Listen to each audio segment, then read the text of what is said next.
So I really have no business making a video about narcissistic personality disorder or NPD.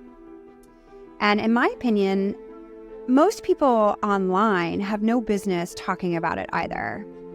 So I just want to have a look at what in the world is going on with the pop psychology culture online these days, and what are the dangers of it.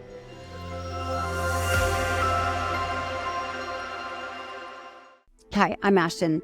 I'm a licensed psychotherapist. I specialize in working with highly sensitive people, not narcissistic personality disorder, and I'm an HSP myself. My original idea was that I was going to give some tips of what to do if you're in a relationship with a narcissist. And after doing the research, I've decided that I'm not qualified to talk about that. And I think a better use of our time is to look at what are the dangers of, I'm going to just use the word people because some are professionals, some are not. What are the dangers of people talking about something in pop psychology or real clinical psychology when they're not qualified or not trained? And it can actually be quite dangerous. And I've seen it in my private practice where someone who is working with trauma, and I'm doing quotes because one should really not be working with trauma unless you are trauma trained. And I see it all the time. Coaches that say they work with trauma, and I'm not saying there aren't coaches out there who are very skilled and trained to work with trauma, but I feel like trauma, words like trauma and narcissism, and I did a couple videos on gaslighting. These really have become colloquial terms and in pop psychology, and every Joe, Schmo, and Betty are talking about it. And sometimes people have a certification, maybe an NLP, and quite frankly, I don't know enough about NLP to speak about NLP, but I have seen some dangerous things happen with it, especially when you work with something such as trauma, such as narcissistic personality disorder. And I really was thinking about not even publishing my first video on narcissism. And I decided, you know what, I'm going to go ahead and publish it so that I can make this part 2 series. And I can really kind of highlight the dangers of speaking about something in which one is not qualified. And so in my part 1 series, I talked about what is narcissism, and I looked at the research, or some of the research, and I didn't have years of training in psychopathology, which narcissistic personality disorder and some of the other personality disorders are in the category of psychopathology. And most therapists are not qualified because we had 1 class, maybe 2, in graduate school in abnormal psychology, psychopathology. We're not qualified to be speaking to survivors of someone who's been in a relationship with a narcissist. As I was looking at the research, I came across a researcher, fellow psychotherapist. Her name is Sandra Brown. And she founded the Association for NPD, Psychopathy Survivor Research and Education.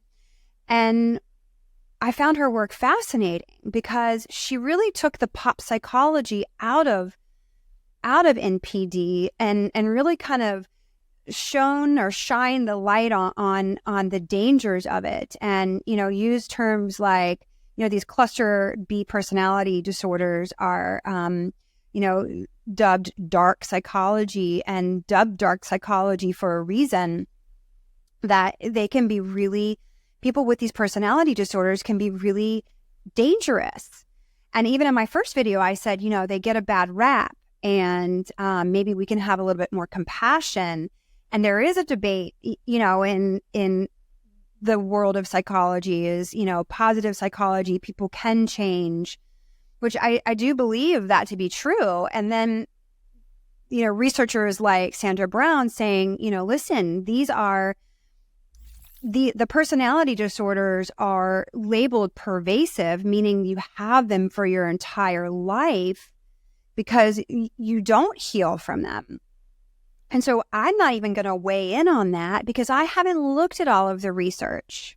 I can tell you there are kind of two camps about it.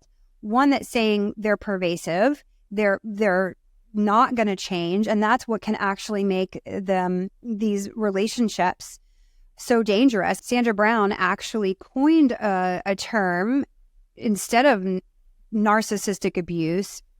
She calls it a pathological love relationship. And the reason that she calls it that is because the person with NPD actually has a pathology that this person is, according to her, not going to change. And that's part of the danger of being in a relationship is we have I'm going to use the word survivor.